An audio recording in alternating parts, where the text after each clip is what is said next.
Voilà. Ben, écoutez, je suis heureuse d'accueillir donc Karine Shaw-Smith, qui est donc psychopraticienne humaniste et transpersonnelle. Et Karine, peux-tu nous expliquer un petit peu ce que cela veut dire tout ça? Merci Anne-Marie. Eh bien, la psychologie humaniste et transpersonnelle s'intéresse à toutes les dimensions de l'être humain, à tous ses corps, le corps physique, le corps émotionnel, le corps mental, et puis au-delà du corps mental, au-delà de tout ça, au-delà de la personnalité. C'est pour ça qu'on appelle ça transpersonnel, c'est-à-dire toute la partie spirituelle, toute la partie, on peut, comme Jung l'appelait, le soi. Voilà, ça c'est ce que veut dire en fait humaniste et transpersonnel, c'est-à-dire que je m'intéresse et j'accompagne, j'observe ce qui se passe dans toutes ces dimensions-là, pour les accompagnements aussi bien individuels que collectifs. D'accord. Et ce sont tes spécificités donc dans l'accompagnement? Alors, Quelles ça sont- c'est la psychologie, c'est ce sur quoi je me base. Après mes spécificités, j'ai développé des ateliers de mandala, et notamment un cursus de développement personnel qui permet d'aller à la rencontre de soi, vraiment en profondeur, avec la création de plusieurs mandalas. Ça se fait avec des séances d'une fois par mois. Et puis d'autres ateliers mandala. Et ma spécificité dans l'accompagnement individuel, c'est le rêve éveillé. C'est en tout cas celui que j'utilise le plus parce que je trouve que c'est le plus profond et c'est celui qui donne le plus de satisfaction en termes d'accompagnement. D'accord. Et c'est ce dont tu vas nous parler là cet après-midi. Donc, tu vas nous parler du rêve éveillé. Exactement. Je vais vous parler du rêve éveillé. En fait, je vais vous en parler très peu parce que j'avais plutôt envie de vous proposer de l'expérimenter. Bon. Donc, juste pour vous donner une petite introduction, j'imagine que toutes celles qui sont là, Laetitia, Martine, Claire, enfin toutes les autres, parce qu'il n'y a pas tous les noms qui apparaissent, eh bien, j'imagine que dans la journée, il vous est arrivé de partir dans vos pensées. C'est-à-dire voilà, de partir dans vos pensées. On dit aussi qu'on est dans la lune. Eh bien, quand on fait ça, d'une certaine manière, on rentre dans son monde intérieur et dans son monde imaginaire. Et quand on fait ça, le monde imaginaire, l'imagination créatrice, eh bien, elle puise toute sa ressource dans l'inconscient. Et c'est pour ça que c'est intéressant d'utiliser le rêve éveillé, parce qu'on a besoin de l'inconscient. Alors, en quoi l'inconscient est intéressant? Eh bien, parce que lui, l'inconscient, contient toutes nos mémoires. L'inconscient contient toutes nos émotions, toutes nos pensées, tous nos souvenirs, toutes nos mémoires, quelles qu'elles soient, même celles qu'on croit ne pas avoir. Je donne par exemple la toute petite enfance, voire même la naissance, puisque la conscience n'était pas encore éveillée. Souvent, les premiers souvenirs, c'est pas avant 2, 3 ans. Eh bien, avec le rêve éveillé, on peut remonter bien au-delà, puisque l'inconscient était déjà présent. L'autre grande raison pour laquelle c'est très intéressant d'utiliser l'inconscient, enfin de se connecter à l'inconscient, c'est que l'inconscient n'a pas de filtre. Donc au début d'une séance, on va poser une intention et on va pouvoir avoir des réponses que l'inconscient va laisser monter à la conscience. Et ça va donc nous donner un certain nombre de réponses. Parce que le mental, lui, bien souvent, il résiste, il filtre, voire même il évite, parce qu'il n'a pas forcément envie de savoir ce qui se passe, il n'a pas envie d'aller dans telle ou telle direction, il a plutôt envie de maîtriser les choses. Et donc, c'est pour ça que l'inconscient, lui, ne cherche pas du tout à filtrer ou quoi que ce soit, il laisse remonter. Alors bien sûr, une fois qu'on a laissé remonter, eh bien, ça apporte des compréhensions. Bon, je ne vais pas vous en dire plus parce que je pense que l'expérimentation sera bien meilleure, illustrera de manière bien plus efficace le fait plutôt que d'en parler. Donc, pour celles et ceux qui veulent bien jouer le jeu, faire l'expérimentation du rêve éveillé, je vais vous faire donc un petit rêve éveillé collectif. Alors, il y a une grande différence entre le collectif et l'individuel, mais ça, je vous en parlerai après, parce que je veux vraiment avoir le temps de vous faire vivre ce rêve. Et puis, à la fin, on pourra avoir un échange. Si on n'a pas le temps d'avoir un échange ensemble ici, on pourra l'avoir donc après. Et n'hésitez pas donc à me mettre des petits messages si vous le souhaitez. Voilà. Donc, pour toutes celles et ceux qui veulent bien jouer le jeu, je vais d'abord vous inviter à fermer les yeux, à poser la main droite sur le nombril et la main gauche par-dessus, et puis tranquillement à respirer. Alors, je ferme les yeux aussi parce que je le fais avec vous. Donc, vous respirez. Et pourquoi je vais proposer de mettre les mains sur le nombril? Tout simplement pour, à l'inspire, repousser les mains, pour gonfler le ventre. C'est pour toutes celles qui n'arrivent pas à respirer par le ventre, celles et ceux. Donc, vous respirez, vous inspirez par le ventre et puis vous expirez tranquillement. Faites cette respiration plusieurs fois pour vous sentir calme et détendu.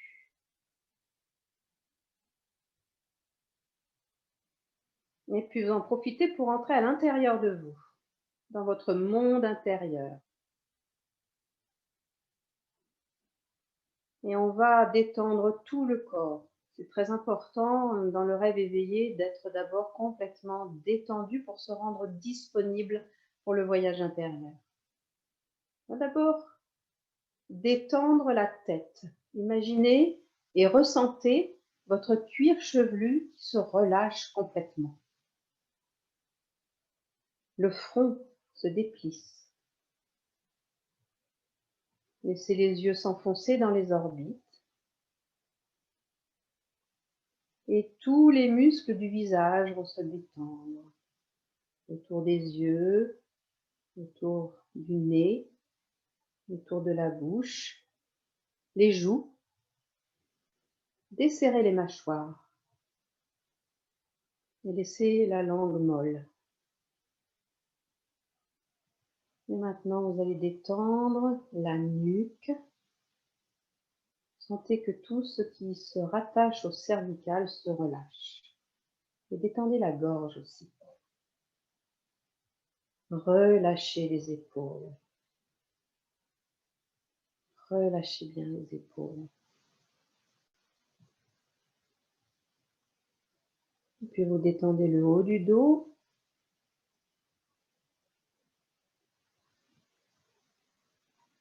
Et vous allez mettre maintenant vos mains sur les genoux tranquillement et détendre vos bras. Détendez bien tout le long des bras, jusqu'aux doigts, chacun des doigts.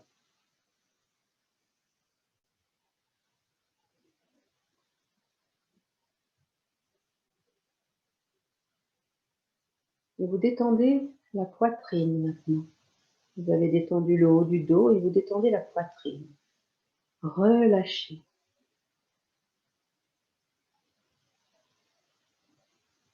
Détendez le milieu du dos, le plexus solaire, le ventre. Relâchez. Le bas du dos et le bas-ventre.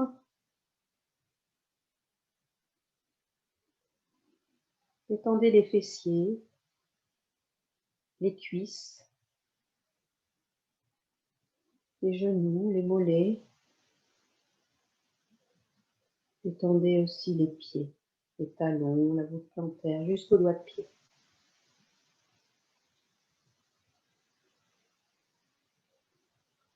Percevez maintenant et ressentez que vous êtes totalement disponible, détendu, relâché.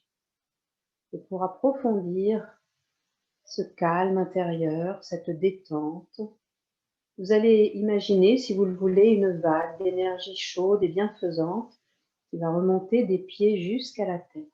Et cette vague va vous apporter encore plus de calme et de sérénité. Et à l'expire, la vague redescend de la tête jusqu'aux pieds. Vous faites plusieurs fois cette respiration. Et vous vous laissez bercer par cette vague qui monte et qui redescend au rythme de votre souffle.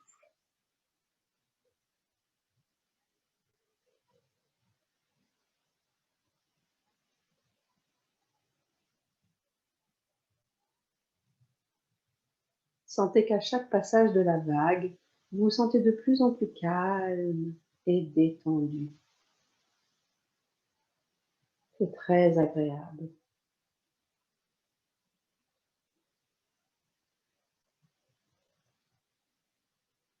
Maintenant, vous vous rendez complètement disponible pour votre voyage intérieur.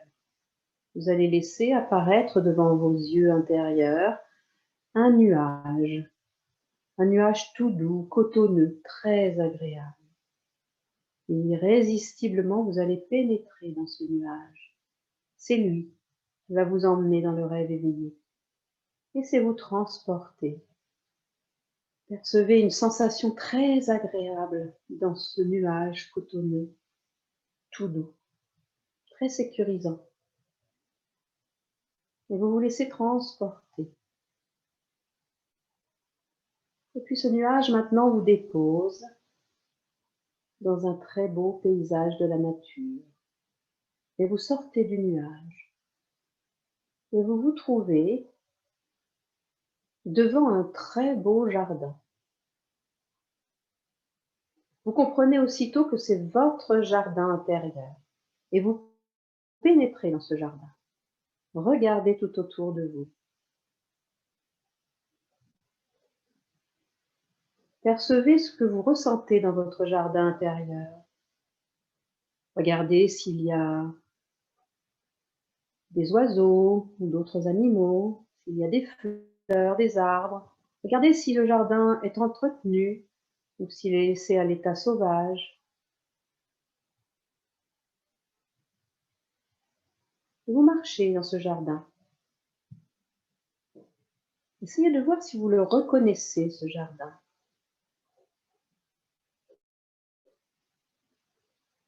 Ou alors c'est un jardin complètement imaginaire, complètement inconnu. Et vous avancez, vous vous laissez attirer par une plante ou un arbre. Regardez ce que c'est comme plante, regardez ce que c'est comme arbre. Puis vous apercevez une maison.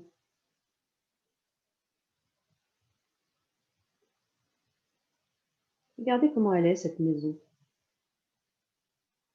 Est-ce que c'est une maison moderne? Une maison ancienne? C'est une maison qui a du charme? Regardez les fenêtres. Est-ce qu'elle est en bon état? Quelle est sa taille? Et irrésistiblement, vous avez envie d'y pénétrer. Alors, vous entrez dans la maison. Et là, vous regardez, est-ce que c'est une maison vide? Est-ce que c'est une maison abandonnée, une maison habitée, une maison meublée? Vous allez dans le salon, regardez si l'ambiance qui s'y trouve, et surtout regardez comment vous y ressentez. C'est agréable. Quelle sensation vous avez? Regardez s'il y a une cheminée, quels sont les objets ou les meubles qui vous attirent, qui attirent votre attention. Regardez la cuisine.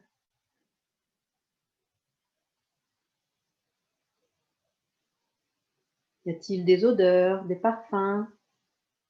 Y a-t-il des bruits? Vous avancez. Là, vous arrivez maintenant dans votre chambre, parce que vous avez compris que c'était votre maison intérieure. Regardez votre chambre, les couleurs. Est-ce que c'est une pièce confortable, agréable pour vous? Ou est-ce que vous n'aimez pas cette pièce?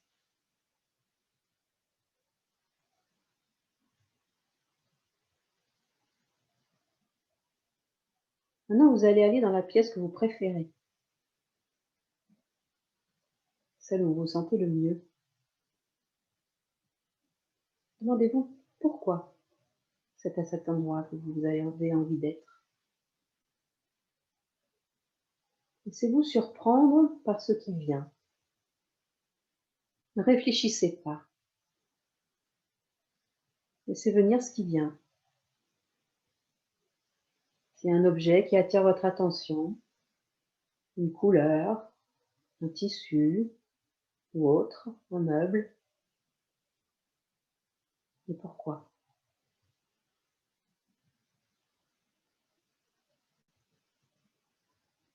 Et puis maintenant, vous savez que vous avez fini la visite, que c'est le temps du retour, et donc vous sortez de cette pièce dans laquelle vous vous sentez bien pour aller vers la sortie. Regardez de nouveau le jardin sous l'autre angle. Est-ce qu'il est pareil? Est-ce qu'il a changé? Si oui, qu'est-ce qui a changé?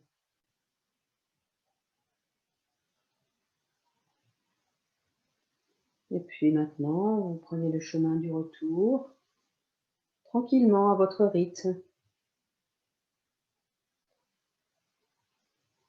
Et vous allez pouvoir, vous apercevez le nuage tout doux, cotonneux, irrésistiblement vous pénétrez dans ce nuage très agréable. C'est un vrai bonheur. Et vous allez pouvoir donc vous laisser transporter. C'est lui qui va vous ramener à votre conscience ordinaire. Et vous vous laissez transporter et maintenant il vous ramène ici et maintenant dans votre pièce, là où vous êtes, et vous retrouvez les sensations de votre corps. Vous allez pouvoir maintenant prendre une profonde respiration, une respiration physique, et puis commencer à bouger vos pieds, vos mains, et dès que vous serez prêt, vous pourrez frotter les mains l'une contre l'autre, les passer sur le visage, vous étirer et bâiller. Ah. Voilà, alors évidemment, c'est un rêve qui est assez court, hein, je suis obligée de faire rapide, hein, mais voilà. Magnifique Donc, comme voyage. ah, merci. Magnifique, ça détend, ça fait du bien. Enfin, et qui suis un peu stressée derrière les manettes de l'ordinateur, on va dire. Vraiment, c'est un voyage. Pour ça, j'ai coupé la vidéo pour vraiment faire le vrai voyage. Vraiment. Bon, tant mieux. Alors évidemment, je vous ai posé plein de questions hein, pour vous aider à rentrer déjà dans le rêve éveillé, à rentrer dans les images et les sensations, parce que dans le rêve éveillé, ce qui est très important, ce qui remonte comme information, c'est à la fois des images et aussi des sensations. Et on ne peut pas avoir une information complète si on n'a que les images, parce que imaginez que vous soyez sur une très belle plage magnifique et que vous ressentiez, je ne sais pas moi, de la solitude ou de l'oppression, ben, ce n'est pas la même chose que de se faire bronzer au soleil et d'être très heureux. Donc voilà, c'est pour ça que c'est très important d'avoir aussi les émotions, les sensations, etc. Vraiment, Après, Karine. oui. Pardon. Non, non. Excuse-moi. Alors n'hésitez pas à poser des questions, mais déjà quand vous arrivez dans ce paysage, bon ben ça parle de vous. Et si vous avez vu que par exemple votre jardin intérieur était en friche, ça veut dire que vous avez oublié de vous occuper de votre jardin intérieur. Vous avez oublié de vous occuper de votre intériorité, pris par le monde ou tout simplement parce que vous pensez que vous n'avez pas assez d'importance pour prendre soin de vous. Et donc, voilà, ça peut être une première indication. Au contraire, s'il est très, très bien aménagé, etc., ça veut dire que vous prenez soin de votre intériorité, mais ça peut aussi être que vous focalisez dessus. Et que donc, voilà, c'est après, à la fin du rêve éveillé, on va aller à l'enquête, c'est-à-dire qu'on va poser, on va avoir un échange qui va permettre d'affiner les informations qui ont remonté, en quoi elles ont été importantes et ce qu'elles me font comprendre. à la personne en l'occurrence. Voilà, alors n'hésitez pas si vous avez des questions, si vous avez vu des choses, est-ce qu'il y a eu des animaux par exemple, est-ce que vous avez été attiré par une plante, laquelle, par un arbre, lequel, etc. Parce que tout ça, ça donne des indications sur vous et ça vous permet de comprendre, ah bah oui, un peu mieux, voilà, des tas de choses. Donc j'ai voulu, voilà, pas trop prendre de temps sur... alors, je suis allée chez une tante très chère où je ne suis pas allée depuis que j'étais jeune. Merveilleux. Et donc, c'était agréable, parce que la question, voilà, c'était est-ce que c'était agréable de retourner chez cette tante très chère? Et ça veut dire que cette période-là de ta vie, Annie, eh bien, était soit agréable, soit désagréable, selon ce que tu as ressenti. Comment faites-vous pour les personnes qui ont du mal à se projeter? Alors, on prend vraiment son temps et il est vrai que, ça c'est Anne-Marie qui peut le dire, il y a plusieurs types de mémoire et on peut être plus visuel ou plus auditif ou plus kinesthésique. Les personnes qui n'arrivent pas à se projeter, qui n'arrivent pas donc à visualiser, vous pouvez malgré tout avoir des sensations. La sensation que vous êtes dans un jardin et la sensation que ce jardin, il est agréable ou pas agréable, etc. Donc, on y arrive toujours. Oui, je ne savais pas que je me rappelais de tous ces souvenirs. Ben voilà. Effectivement, c'était donc bien enfoui dans l'inconscient et bien enfoui. Voilà, on n'y pense plus. On a trop de choses à faire dans notre vie d'aujourd'hui. Et donc, cette période-là de ma vie, je n'ai pas le temps d'y penser. Et ben voilà. Donc, j'espère que ça a été un beau moment, un moment qui ressource. Parce que le rêve éveillé, il peut aussi être là juste pour se ressourcer, juste pour apaiser, juste pour, surtout en ce moment avec l'anxiété qui est quand même très très importante en ce moment, eh bien cette anxiété qui monte à cause voilà, de la situation qu'on traverse tous, eh ben juste un rêve éveillé pour qu'il soit un rêve éveillé à la fois relaxant mais ressourçant aussi.